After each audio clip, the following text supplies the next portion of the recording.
समन्ता चक्रवालेषु अत्र गच्छन्तु देवता सदं मुनिराजस्य सुनन्तु सर्गमुखदम् धम्मश्रवणकालो अयं वदन्ताम् धम्मश्रवणकालो अयं वदन्ताम् धम्मश्रवणकालो अयं वदन्ताति।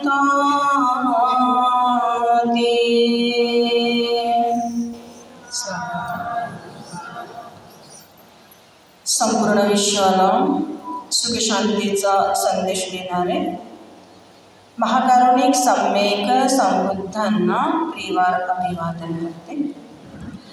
परमपूज्य बोधिसत्व डॉक्टर बाबासाहेब आंबेडकरांसारख्या संपूर्ण महामानवांच्या विचारांना प्रियवार अभिवादन करते। श्रद्धावृत्ती संपन्न शील संपन्न आपण जमलेले सर्वच उपासक उपासिका बालबालिका आपल्या सर्वांच्या प्रती कामना करते, आशीर्वाद करते। आजचा मग 4था दिवस आहे। कसे गेले 4 दिवस तुमचे? सर्वांचे दिवस कसे चालले आहेत? बोर चालले का? कोणाकोणाला बोर वाटतं? बोर वाटत आहे का? बोर व्हायला कुठे वेळ आहे तुम्हाला? एकामागून सुरूच आहे, वेळ कुठे आहे तुम्हाला बोर व्हायला? आजचा हा आपला 4था दिवस।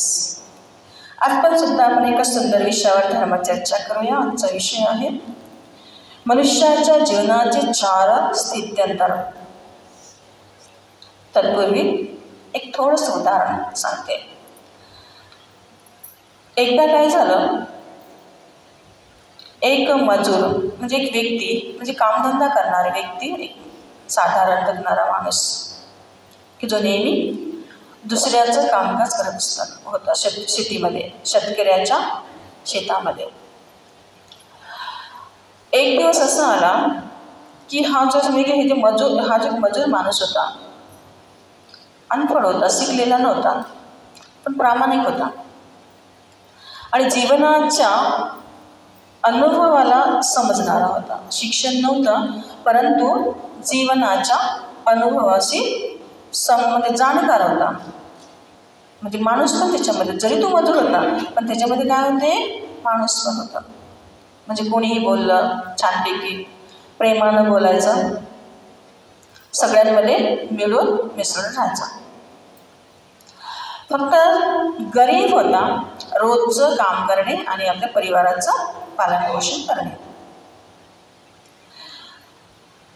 परिस्थितीने गरीब होता, परंतु त्या गरिबी परिस्थितीमध्येही प्रामाणिक असल्यामुळं आणि जीवनाची अनुभवजन्य जगाशी जगत असल्यामुळं, जीवनाच्या अनुभवजन्य जगाशी जगत असल्यामुळं सहजतेनं तो परिवारासोबत आणि सगळ्यासोबत खुश राहत होता।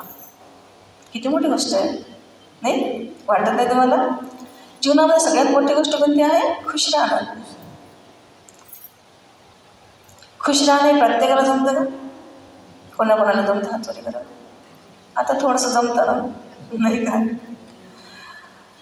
खुश होता, परिवारासोबतही खुश होता आणि लोकांसोबत सुद्धा चांगले संबंध होते। म्हणजे बोलून चालून नव्हतं काही लोकांना देऊ शकत, कारण तो गरीब असल्यामुळं, परंतु एकनिष्ठ होता।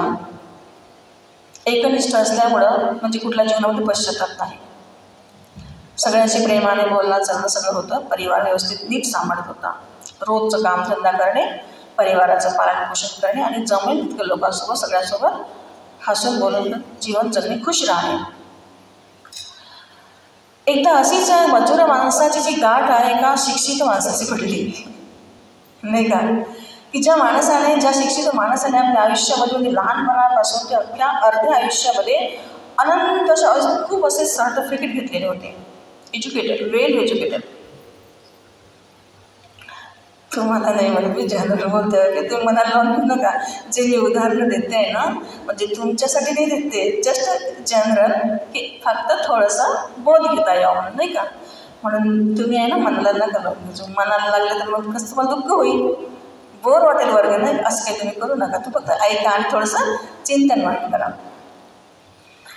या शिक्षित माणसाने आपल्या जीवनामध्ये खूप मोठ्या डिग्र्या हासिल केल्या होत्या आणि सर्टिफिकेट खूप होते आणि आपल्या मस्त छानपैकी हॉलमध्ये लावलेली होती, जेणेकरून लोकांना दिसावे म्हणून, आहे की नाही.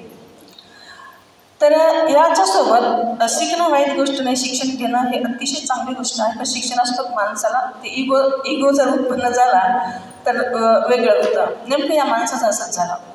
मग या मजूर माणसाची गाठ या शिक्षित माणसाशी पडली, की जो मजूर माणूस कधी शाळेला गेला नव्हता, कुठल्या प्रकारचं शिक्षण नाही, काही नाही, पण एक साधारण मस्त जीवन खुश होता. रस्त्यानं जात असताना असंच कुठल्या तरी कारणास्तव दोघंजण सोबत चालले होते. अर्धा रस्ता पार केला आणि अर्धा रस्ता पार केला तर थोडंसं नाही का म्हणजे एक जंगल लागलं. कुठेतरी त्याला जायचं होतं, त्याही माणसाला जायचं होतं, यालाही जायचं होतं. जंगलाच्या मध्यभागी आले. जंगलाच्या मध्यभागी चर्चा करत करत करत या शिक्षित माणसाने एक प्रश्न, म्हणजे 2-4 प्रश्न विचारले. त्या माणसाला उत्तर नाही, तर एक प्रश्न परत असा विचारला की तुम्हाला गणित किती येतं, गणित किती येतं, गणिताचा अभ्यास किती आहे. कोणाला विचारला? शिक्षित माणसाने मजूर माणसाला विचारला प्रश्न की गणित जमतं का, गणित जमतं का. तो मजूर माणूस म्हणतो, साहेब मी कधी शाळेतच नाही गेलो, तर मला गणित कसं आहे. मग हे जे लोक म्हणजे मला जे पैसे वगैरे ते मोजतो कसा, तर म्हणे एकोदनं तेवढं पुरतं येतं, पण मला गणित नाही येत. एकोदनं तेवढ्या पुरतं येतं, कारण हिशोब येते मला, मी बरोबर ते 1 रुपयाचे हे रुपया कोणता, 2 रुपये कोणते हे मी समजू शकतो, पण मला गणित नाही करता येत. काय नाही करता येत? गणित नाही करता येत. एक मिनिट.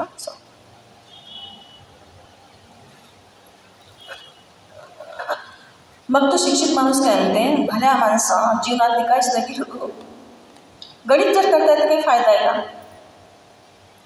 आता तेवढ्यामध्ये काय झालं, अचानकपणे त्या जंगलामध्ये दूरच्या याच्यामधून जाळीमधून एक वाघ आला. काय आला? अचानक वाघ आला. आता हा साधारण माणूस होता,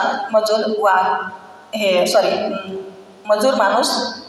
हा जंगलाच्या सगळ्या प्राण्यांशी कसं माहीत होतं की कुठला प्राणी समोर आल्यानंतर त्याच्यापासून आपली स्वतःची सुटका कशी करून घ्यायची हे कोणाला माहीत होतं? मजूर माणसाला. पण शिक्षित माणसाने पहिल्यांदा आमने सामने वाघ पाहिला.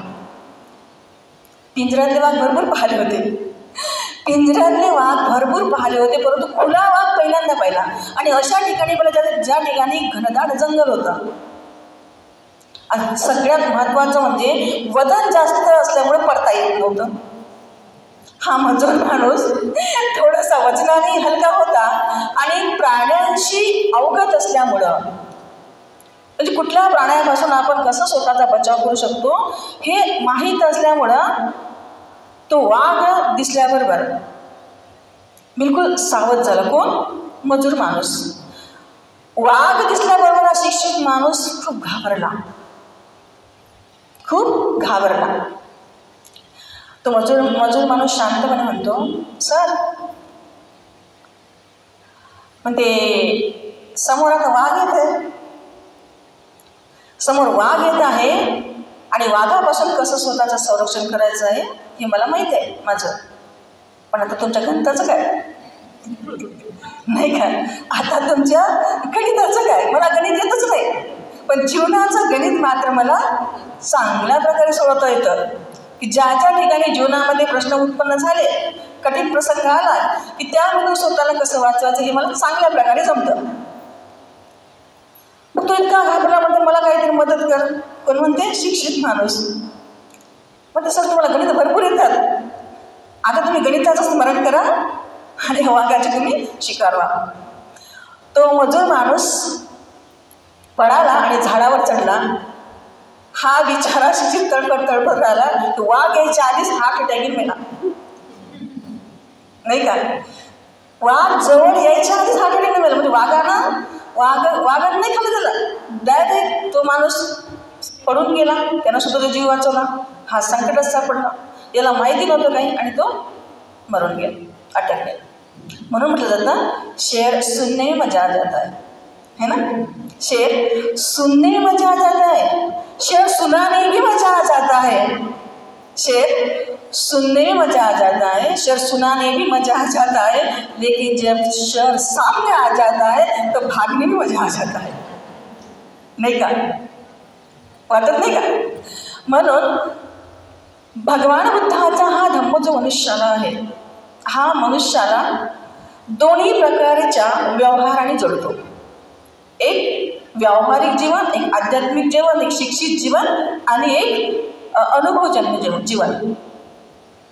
तर अशा प्रकारचं थोडंसं आपण जीवनाच्या मनुष्याच्या जीवनाची 4 स्थित्यंतरे कशी असतात ते थोडक्यामध्ये पाहूया बुद्ध शासनातील एका उदाहरणाच्या द्वारे. 1956 साली डॉक्टर बाबासाहेब आंबेडकरांनी आपल्याला दीक्षा दिली. आपण धर्मांतर केलं.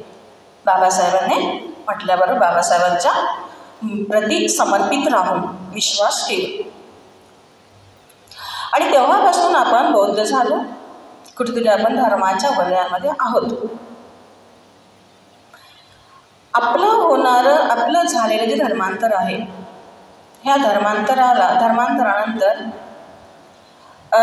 जेणेकरून आपण भटकू नये म्हणून बाबासाहेबांनी आपल्याला त्यावेळेस बुद्ध आणि त्याचा धम्मही दिला, जो आपण प्रत्येक वर्षी वाचतो.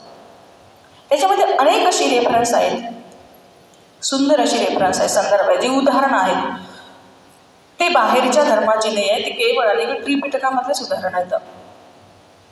ते उदाहरण वाचल्यानंतरही कधी कधी मनामध्ये अनेक शंका उत्पन्न होतात, कारण आपल्याला समजत नसल्यामुळं. पण बाबासाहेबांनी धर्मांतर केलं हे स्वतः, तर त्यांचं चरित्र जेव्हा आपण बाबासाहेबांचं वाचतो, तर बाबासाहेबांनी स्वतः धर्मांतर केलं. तर बाबासाहेबांनी दोन्ही प्रकारच्या माध्यमातून स्वतःचं पहिल्यांदा धर्मांतर केलं. एक बाह्यात्मक आणि दुसरं मानसिक. बाह्यात्मक आणि दुसरं आंतरिक किंवा आपण मानसिक म्हणतो किंवा आध्यात्मिक म्हणतो, कुठलाही शब्द एकच आहे. बाबासाहेबांनी हे व्यक्तिगत त्यांचं चरित्र जर पाहिलं, आपण त्यांच्या क्रांत्या जर पाहिल्या, तर एक आपल्याला दोन्ही प्रकारचं बाबासाहेबांचं चरित्र असं पाहायला मिळतं की बाबासाहेबांनी ज्या प्रकारे बाह्यात्मक प्रगती सांगितली आपल्याला, शिका, संघटित व्हा, वगैरे वगैरे, असं करा तसं करा, ही ज्या प्रकारे बाबासाहेबांनी धर्मांतरानंतर किंवा बाबासाहेबांच्या जीवनामध्ये जे काही क्रांत्या केल्या, त्यांनी ज्या प्रकारे आपल्याला किंवा आपल्या समाजाला बाह्यात्मक परिवर्तनाच्या लहरीमध्ये आणलं किंवा परिवर्तन एक घडवून आणलं. धर्मांतरानंतर आपण पाहतो की बाबासाहेबांनी आपल्याला आध्यात्मिकतेच्या परिवर्तनासुद्धा मध्ये आणलेलं आहे. म्हणजे धर्मांतर करणे केवळ म्हणजे बाबासाहेबांचा उद्देश म्हणजे केवळ भौतिकतेला बाबासाहेबांनी महत्त्व दिलं का? नाही आहे. जर भौतिकतेला महत्त्व दिलं जर असतं तर त्यांना बुद्ध आणि त्यांचा धर्म ही काहीच गरज नव्हती. तुम्हाला काहीच गरज नव्हती. धर्मांतर तुम्ही बौद्ध झाले असते. तुम्हाला विहारात जायचं सांगितलं, गरज नाही का? आपलं सांगितलं असतं का? जर तुम्हाला जसं आपलं भौतिकतेचा विचार जर आपण करतो म्हटलं तर आपण सगळ्या भौतिक प्रगती करू शकतो, शिकलो सगळ्या गोष्टी. पण बाबासाहेबांनी तेही म्हटलं की प्रत्येक परिवारातले लोक प्रत्येक रविवारी कुठे गेले पाहिजेत? रोडवर गेले पाहिजे का? कुठं सांगितलं? आणि या बाबासाहेबांच्या वचनाला अनुसरून आपल्या लोकांमध्ये, समाजामध्ये, भारतामध्ये सुंदर प्रकारे विहाराची निर्मिती पण झाली. छान छान विहार लोकांनी बांधले. पण रविवाराला तर मोजकीच उपस्थिती असते ना विहारामध्ये. हे चित्र खरं आहे का खोटं आहे मला सांगा. मी तुम्हाला विचारत आहे की नाही? म्हणजे ज्या वस्तूंची आणि विहार असं आहे की ते मनुष्याला जोडणारं ठिकाण आहे. म्हणजे बाबासाहेबांनी तुम्हाला ज्या प्रकारे भौतिकतेची प्रगती सांगितली की तुम्ही शिका, चांगल्या प्रकारे जॉब करा, मोठ्या डिग्र्या घ्या, नाही का? आणि आठवड्यामधला एक दिवस का होईना पण तुम्ही नक्की काय द्या? विहारामध्ये जा. सहपरिवारासहित विहारामध्ये जा. हातवरी करावर कोण म्हणजे सहपरिवार असं किती लोक असतात. म्हणजे विहारामध्ये गर्दी इतकी व्हायला पाहिजे प्रत्येक रविवारी, जागा नसली पाहिजे बसायला. आता एका जागा बसायला विहारामध्ये. हां, ज्या प्रकारे 4-5 दिवसामध्ये विहारामध्ये जागा होत नाही आपल्या विहारामध्ये, अशी प्रत्येक रविवारी काय व्हायला पाहिजे, गर्दी व्हायला पाहिजे. ही होते का? हे आपल्याच नाही, हे प्रत्येक विहारामध्ये. मग याचा अर्थ एक असतो की दिसतं आपल्याला की बाबासाहेबांनी धर्मांतर केल्यानंतर बाह्यात्मक आपण धर्मांतर केलं, बाह्यात्मक प्रगती केली, पण आध्यात्मिक किंवा मानसिक धर्मांतराचा विचार करतो म्हटलं तर ते धर्मांतर आपण स्वतःमध्ये करण्यासाठी आजही थोडंसं कुठेतरी फेल ठरलेलं आहोत. सगळेच नाही पण बऱ्यापैकी फेल ठरलेलं आहोत. आणि मग याच्यामुळे काय, याच्यामुळे नेमकं काय झालं की आपण शिकल्यानंतर, कारण ज्या प्रकारे बाबासाहेबांनी शिक्षण शिकल्यानंतर बाबासाहेबांचे तुम्ही बघा अस्तित्व बघा, अनेक डिग्र्या घेतल्यानंतर बाबासाहेबांच्या चित्तामध्ये काम करत असताना इगो नाही झाला उत्पन्न. इगो झाला का? आपल्यामध्ये काय झालं की आपण शिकल्यानंतर बाह्यात्मक प्रगती आपण केली, बाह्यात्मक शिक्षण घेत असताना आपल्यामध्ये एक विषारी बीज आपण पेरत गेलो, आणि ते म्हणजे इगो. तुम्हाला नाही म्हणून मी जनरल बोलते, हे की नाही. मग या इगोमुळे काय झालं, प्रत्येकजण वाचायला लागले ग्रंथ, पुस्तकं वाचायला लागले, ग्रंथ वाचायला लागले, भाषण द्यायला लागले, आणि प्रत्येक म्हणतो की नाही मला पण बोलता येतं, मी पण प्रवचन देऊ शकतो, मी पण भाषण देऊ शकतो, हे की नाही. आणि मग हे असं असल्यामुळे जे आध्यात्मिक ज्याला असं आपण म्हणतो, मानसिक जे म्हणतो आहे, मग याच्यामध्ये इगोच्यामुळं, केवळ आणि केवळ इगोच्यामुळं, शिक्षणामुळे नाही आहे. कारण ज्या पद्धतीनं बाबासाहेबांना शिक्षण घ्या असं म्हटलं तर आपण बाह्यात्मक शिक्षण शिकलो, बाह्यात्मक डिग्र्या घेतल्या, पण धर्मांतरानंतर आध्यात्मिक धर्मांतर आपण करून न घेतल्यामुळं, समजत आहे काय म्हणता येते, मानसिक स्वतःचं धर्मांतर करून न घेतल्यामुळं आपण काय केलं, धर्माच्या कोसू दूर केलो. आज बऱ्यापैकी तरी आपण कुठल्या ना कुठल्या निमित्तानं जमतो, पण तिथे आपण अनेक काय करतो, मनोरंजन करतो धर्माच्या नावाखाली. मनोभंजन नाही करत, मनोभंजन वेगळं आणि मनोरंजन वेगळं. बरोबर आहे की नाही? खोटं बोलतं आहे का, खरं वाटते, सत्य आहे ना.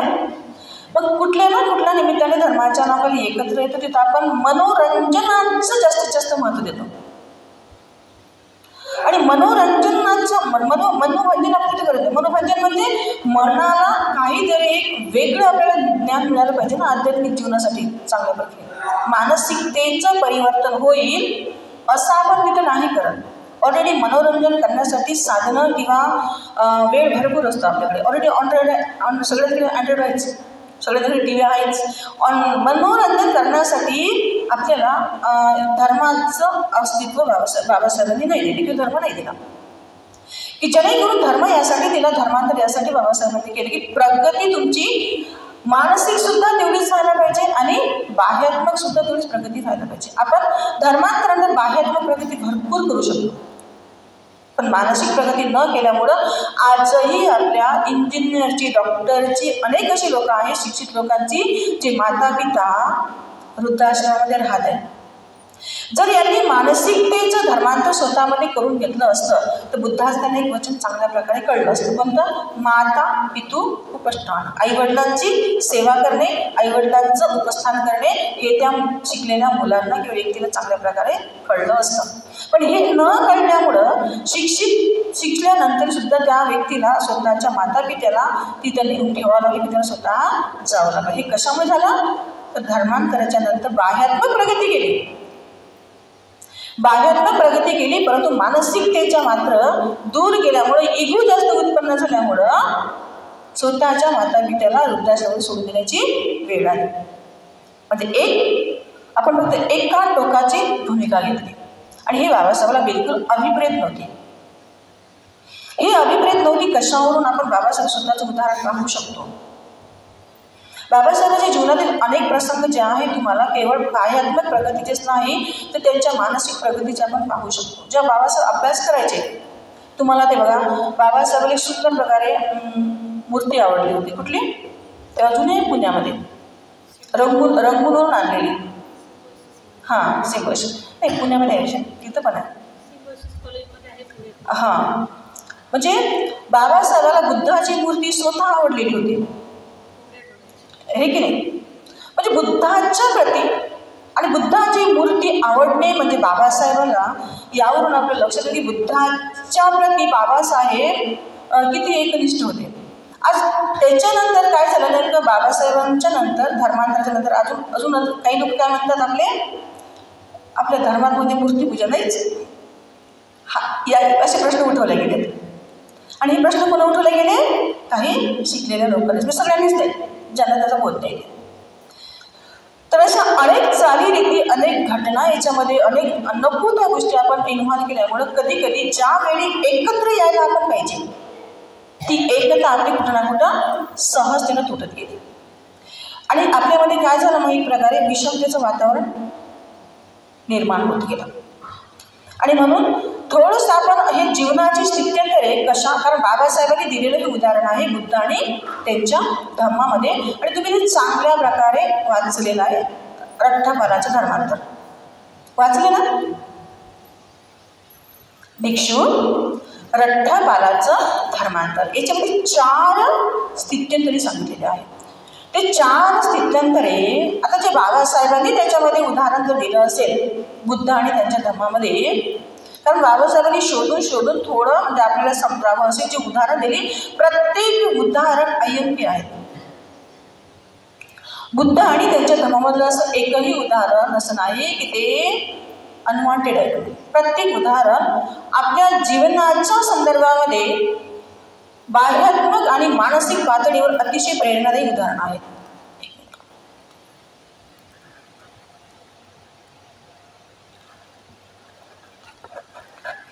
तर या उदाहरणावरून आपण थोडंसं लक्षात घेऊया की जीवनाचे स्थितीकडे काय आहे. आणि बाबासाहेबांनी दिलेलं उदाहरण आहे म्हणून पूर्ण सांगितलं, फक्त ते 4 महत्त्वाच्या गोष्टी समजून सांगूया विषयाला, की जेणेकरून तुम्हाला जीवनामध्ये केवळ बाह्यात्मक प्रगती जितकी महत्त्वाची आहे तितकीच व्यक्तीची मानसिक प्रगती सुद्धा किती महत्त्वाची आहे. बाह्यात्मक प्रगतीमुळे माणूस माणसाच्या समाजाच्या पूर्ण आर्थिक गरजांची पूर्तता करू शकतो, परंतु मानसिकतेच्या परिवर्तनामुळे, मानसिकतेच्या धर्मांतरामुळे व्यक्ती व्यक्तीला जोडू शकतो, व्यक्ती व्यक्तीला जोडू शकतो, व्यक्ती व्यक्तीचं सांत्वन करू शकतो, व्यक्ती व्यक्तीला सुखदुःखामध्ये साथ देऊ शकतो. आपण वाचलेलं हे उदाहरण की जेव्हा रठ्ठपाल यांची जी दीक्षा झालेली एकदम झालेली नाही आहे. जेव्हा भगवान बुद्धाचं त्यांनी प्रवचन ऐकलं गृहस्थी जीवनामध्ये असताना, की बुद्धाच्या जीवनामधून त्यांना 4 गोष्टीचा पहिल्यांदा बोध झाला. कुठलं? भगवान बुद्धाने म्हटलेलं होतं की या जगामध्ये दुःख आहे. काय म्हटलेलं होतं त्यावेळेस प्रवचनामध्ये? या जगामध्ये दुःख आहे. या जगामध्ये दुःख आहे हे जे वचन ऐकलं कोणा? रठ्ठपालांनी. या जगामध्ये दुःख आहे, हे जग अनित्य आहे, हे पहिल्यांदा ऐकलं. जीवनाचं एक पहिलं स्थित्यंतर. दुसरं स्थित्यंतर ऐकलं की हे जग सारखं बदलत राहतं, हे जग सारखं बदलत राहतं म्हणजे परिवर्तन होत राहतं त्याच्यामध्ये. हे दुसरं स्थित्यंतर आहे. तिसरा उपदेश ऐकला होता की या जगावर स्वतःची आपली कुठल्याही प्रकारची मालकी नाही आहे, अधिकार नाही आहे. हे तिसरं स्थित्यंतर. आणि चौथं, शेवटी सगळ्या वस्तू ठेवून सगळं सोडून हे जग आपल्याला एक दिवस सोडून जावं लागतं. हे चार प्रकारच्या गोष्टी, 4 प्रकारचं स्थित्यंतर प्रवचन घेण्याच्या आधी रठ्ठपाल यांनी ऐकलं. आणि म्हणून सगळे लोक गेले, पण ते रस्त्यानं चालत असताना त्यांनी चिंतन मांड केलं आणि त्यांना असं वाटलं की जे तथागतांनी आज 4 स्थित्यंतर उपदेश केलेला आहे, हा उपदेश मला घरी राहून याचं पालन करणं शक्य नाही आहे. आणि म्हणून त्यांनी हे 4 स्थित्यंतर समजल्यामुळं प्रवचन घेतले, नाही का. समोर आपण असं पाहतो, हे प्रवचन घेतल्यानंतर एक ऋणानुबंध असतात प्रवचन घेतल्यानंतर माता पित्यांच्या प्रती. आणि म्हणून माता पित्यांना उपदेश देण्यासाठी म्हणून ते जेव्हा आपल्या नगरामध्ये येतात आणि आपल्या पित्याशी भेट होते. इथून प्रसंग वाचलेला आहे, जस्ट आपण थोडंसं पाहूया. तर त्यांच्या पूर्वजीवनाच्या म्हणजे वडिलांनी 4 प्रश्न त्यांना केले होते. कोणता प्रश्न केला होता? की पहिला प्रश्न असा केला होता की या जगामध्ये जे लोक रोगी आहेत, जे लोक रोगी आहेत, जे लोक दारिद्र्य आहेत, जे लोक जीर्ण झालेले आहेत, ज्यांची कुठं व्यवस्था होत नाही, असे लोक मग संसार सोडून किंवा ग्रहत्याग करतात आणि या संन्यासी जीवनाचा स्वीकार करतात. पण हे पुत्रा, तू तर अजूनही तरुण आहे, तो रोगी पण नाही, तू म्हातारा पण नाही, तुझं शरीर अजून जीर्ण झालेलं सुद्धा नाही. मग असं तू काय पाहिलं या प्रवचनामध्ये, संन्यासी जीवनामध्ये, की जे रोगी नसताना, तरुण असताना हे प्रवचन ग्रहण केले? दुसरा प्रश्न केला होता की ज्यांच्याकडे कुठल्याही प्रकारची राहण्याची खाण्यापिण्याची व्यवस्था न, ते दारिद्र्य खितवत पडलेलं असतं, पण हे पुत्रा, तुझ्याकडे भरपूर संपत्ती होती, तुझ्याकडे भरपूर संपत्ती होती, वैभव होतं. मग असं तू काय पाहिलं की या तू संन्यासी जीवनाचा स्वीकार केला? तिसरा प्रश्न विचारला होता की ज्या लोकांना काही नातेवाईक नसतात, ज्यांना नातेवाईकाचं प्रेम मिळत नाही, परिवाराचं प्रेम मिळत नाही, आणि म्हणून काही काही लोक असे ग्रहत्यागी बनतात. पण तुला तुझा परिवार आहे, पत्नी आहे, सगळ्या प्रकारचे नातेवाईक आहेत, सगळे चाहते तुझे आहे, मग तुला असं काय वाटलं की तू हे संन्यासी जीवनाचा स्वीकार केला? चौथा प्रश्न असा विचारला होता की या जगामध्ये कुठल्याही प्रकारची वस्तू सुद्धा, म्हणजे असं काही तुला ना तारुण्य कमी होतं, ना सगळ्या गोष्टीची भरभराट असून सुद्धा दारिद्र्य नसताना, निरोगी असताना, हे सगळ्या गोष्टीचं वैभव असताना तू कोणाचाही विचार न करता, स्वतःच्या मुलाचा पण विचार नाही केला, पत्नीचा, तुला असं काय वाटलं की एकदम तुझ्या चित्तामध्ये अशी संन्यासी जीवनाची धारणा का उत्पन्न झाली? हे 4 प्रश्न विचारल्यानंतर भगवान बुद्धाचे 4 स्थित्यंतर स्वतःच्या वडिलांना रठ्ठवाल म्हणते स्वप्न सांगितल्यानंतर की मी पत्नीचा विचार नाही केला, तुमचा विचार नाही केला, वैभवाचा विचार नाही केला किंवा नाही, मी तथागताच्या उपदेशामधून हे 4 जीवनाची स्थित्यंतरे अनुभवली. कोणती? या जगात दुःख आहे, हे जग नित्य आहे. आता जग तिथं म्हटलं गेलं तर जग बाहेरचं जग नाही आहे त्या ठिकाणी, हे आपलं 3.5 हाताचं जग पहिल्यांदा, हे मानसिक नंतर होतं रठ्ठबलाचं, बाह्यात्मक नव्हतं. मग हे 3.5 हाताचं जग आहे, या 3.5 हाताच्या अनुषंगाने भगवंताने म्हटलेलं आहे की या जगात दुःख आहे. पहिल्यांदा या जगात दुःख आहे का दुखते की नाही काही ना काही.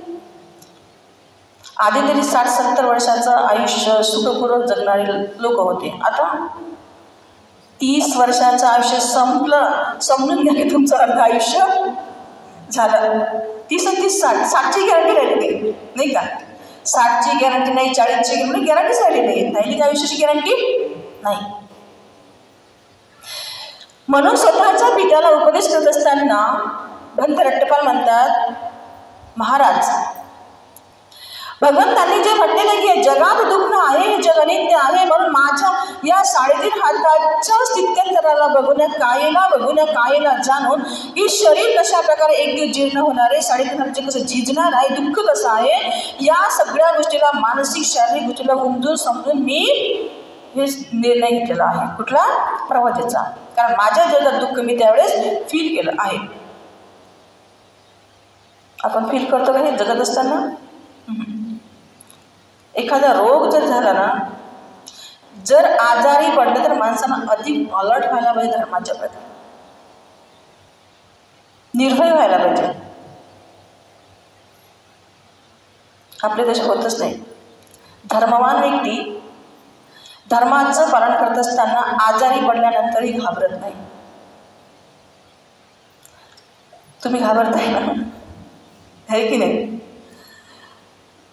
धर्मवान व्यक्ती जेव्हा आजारी पडतो तो विचार करतो, हे जे आजारपण माझ्या शरीराला जडलेलं आहे, हे भगवान बुद्धाने याचं पहिल्यांदा सांगितलं की शरीराला आजारपण जडणार आहे. म्हणून स्वतः काय होतो? अलर्ट होतो, घाबरत नाही. असं नाही की तू उपचार पण करत नाही, उपचार राहते, परंतु मनाने घाबरत नाही. आपलं काय होते, आपल्याला रोग नाही का 100%पैकी 25% जडलेला असतो, पण 75% आपण काय करतो, घाबरून जातो. परिणाम असा होतो, 2 दिवस जीवन जगायचं तर घाबरण्याच्या 75%मुळे आधीच आपण जगातून सुट्टी करून जातो, नाही का. म्हणून धर्म हा माणसाला बलवान बनवते मानसिकरित्या. हे जर धर्मांतर स्वतःला आपल्याला करून घेता आलं तर भय उत्पन्न होत नाही. दुसरा उपदेश सांगितला की हे महाराज, या जगामध्ये मी जे तथागतांनी म्हटलेलं होतं की या जगामध्ये सारखं परिवर्तन होत राहतं. हे जग अनित्य आहे, परिवर्तनशील आहे. या 3.5 हाताच्या काळेमध्ये होणारं परिवर्तन मी सतत अनुभवलंय, मला त्याचा बोध झालाय. म्हणून हे होणारं परिवर्तन समजल्यामुळं मी प्रवचन घेतले. आपल्या शरीरामध्ये होणाऱ्या परिवर्तनाला आपण कधी विचार करत नाही.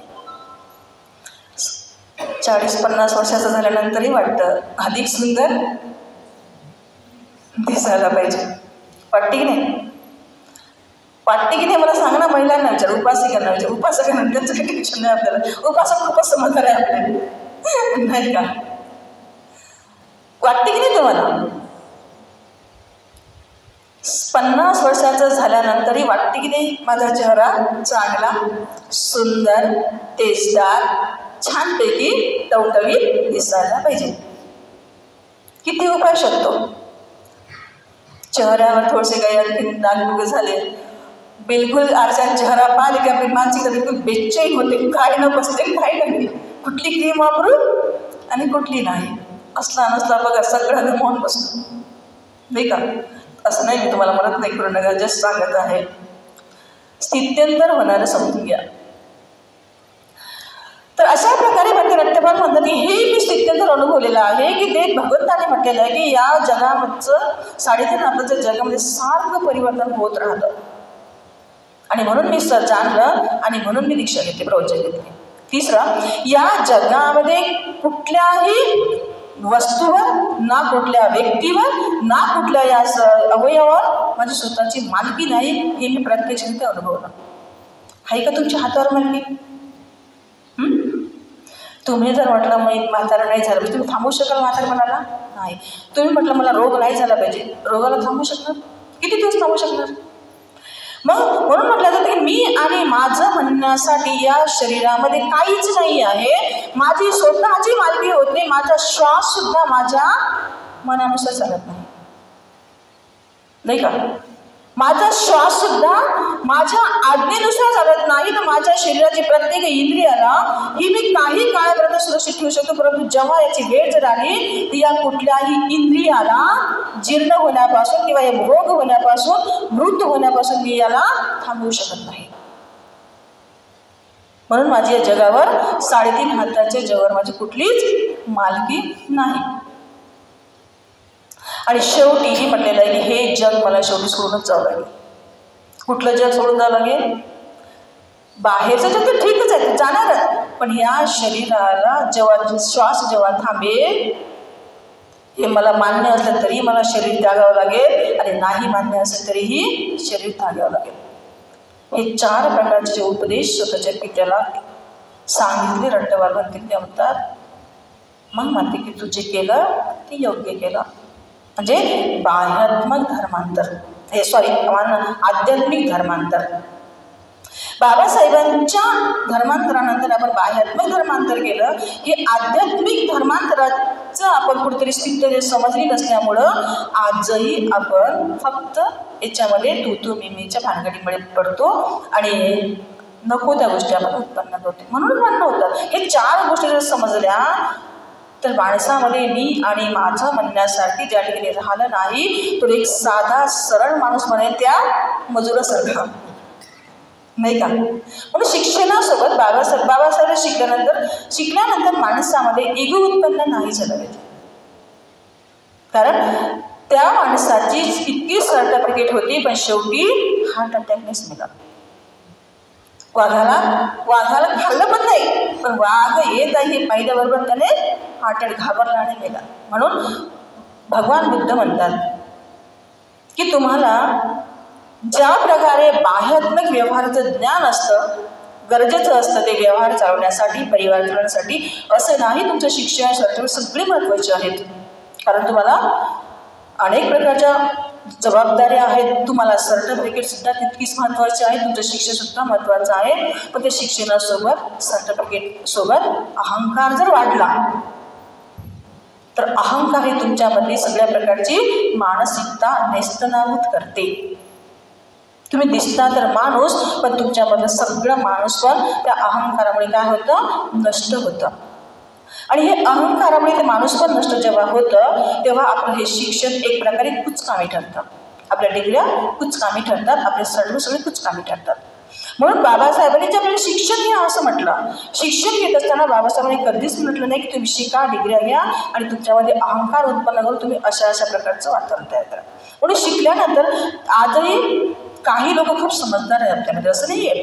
जे लोक बाबासाहेबांनी शिकविलेल्या म्हटल्यानुसार शिकलेले आहेत आणि जाणीवेच्या अनुषंगाने यांनी शिक्षण घेतलेलं आहे, ते लोक कुठल्याही प्रकारचा अहंकार उत्पन्न न करता समाजाशी बिलकुल जोडून राहतात ना, आणि कामही करतात. कुठं त्यांच्या चेहऱ्यावरची वाटत नाही की बाबा हा खरंच इतका माणूस हा शिकलेला आहे, तो विहाराची साफसफाई सुद्धा करताना दिसतो. आपण तर कधी कधी शिकल्यानंतर मला डिग्री VIP सारखं कधी कधी काम सांगतो नाही का, नाही का. विहारामध्ये आल्यानंतर शिकलेल्या माणसांनीही कामं केली पाहिजे, अशिकलेल्या माणसांनी कामं केली पाहिजे. श्रमदान सगळ्यांनीच केलं पाहिजे. बरोबर बोलते का? त्याच्यामध्ये श्रमदान करत असताना कुठल्याही प्रकारची लज्जा नाही वाटायला पाहिजे. कारण श्रमदानामुळे मनुष्यामधला अहंकार दूर पडतो. तुम्ही एखाद्या वेळेस 1000 रुपयाची पावती दिली, तुमचं नाव असतं त्या पावतीमध्ये, पण मनामध्ये मी दिलं ना 1000 रुपये दान, शेवटी तो अहंकार वाढू शकतो. म्हणून जे आपण धर्माच्या प्रती, समाजाच्या प्रती करतो, ते अहंकार जर नाही वाढला तर ते कार्य स्वतःसाठी नाही, समाजासाठी, सगळ्यांसाठी अतिशय प्रेरक होतो. आणि ज्या प्रकारे तो माणूस जर शिकलेला नव्हता, कोण मजूर माणूस, पण त्याच्यामध्ये माणूस होतो, ते माणूस पण आपण कधी गमावून बसत नाही. म्हणून बाबासाहेबांनी म्हटलेलं आहे, शिका. तर आपण शिकलो आणि काही शिकल्यानंतर जी माणसं, जी लोक अतिशय जाणीवेच्या दृष्टिकोनातून शिक्षणाच्या माध्यमातून स्वतःमध्ये अहंकार उत्पन्न होऊ देत नाही, ते जेव्हा जेव्हा समाजाशी एकनिष्ठ राहतात तर ते त्या ठिकाणी नेहमीच चांगलंच काम करतात. पण जे शिकल्यानंतर केवळ फक्त VIPची भाषा करतात, असलं पाहिजे, VIPपणा पण असला पाहिजे आपल्यामध्ये, नाही का. VIPपणा पण असला पाहिजे आपल्यामध्ये. पण प्रत्येक ठिकाणी VIP नाही चालू शकत. आपण एक माणूस म्हणून सगळ्या ठिकाणी योगदान देता आलं पाहिजे आपल्याला, सगळ्याच ठिकाणी. सगळ्या प्रकारच्या श्रमदानामध्ये, सगळ्या प्रकारच्या कामकाजामध्ये आपण आपलं स्वतःचं योगदान दिलं पाहिजे. विहाराच्या साफसफाईपासून त्या सगळ्या गोष्टीपर्यंत शक्यतेनुसार, क्षमतेनुसार, शारीरिक मानसिकतेनुसार जेवढं होईल तेवढं, एवढं करा, छोटंसं करा, पण प्रामाणिकपणाने करा. चला मग 5 पण वाजले की. तर अशा प्रकारे आज हा जो विषय होता आपला मनुष्याच्या जीवनाची स्थित्यंतरे, ही 4 स्थित्यंतरे आहेत. ही 4 स्थित्यंतरे आपल्याला आपल्या जीवनामध्ये धारण करता आली पाहिजे. ही जर आपण स्थित्यंतरे धारण करू शकलो तर बाह्यात्मक आणि आध्यात्मिक म्हणजे मानसिक, हे दोन्ही प्रकारची प्रगती सातत्यानं सोबत जेव्हा वाढेल तेव्हा आपण आपलं जीवन मानसिकरित्या आणि बाह्यात्मकरित्या अतिशय परिपूर्ण होईल आणि आपण समाधानाचं जीवन जगू शकू. म्हणून 4ही स्थित्यंतरे आपण नेहमी धारण केली पाहिजे. तर थांबते. सर्वांचं मंगल हो, सर्वांचं कल्याण हो.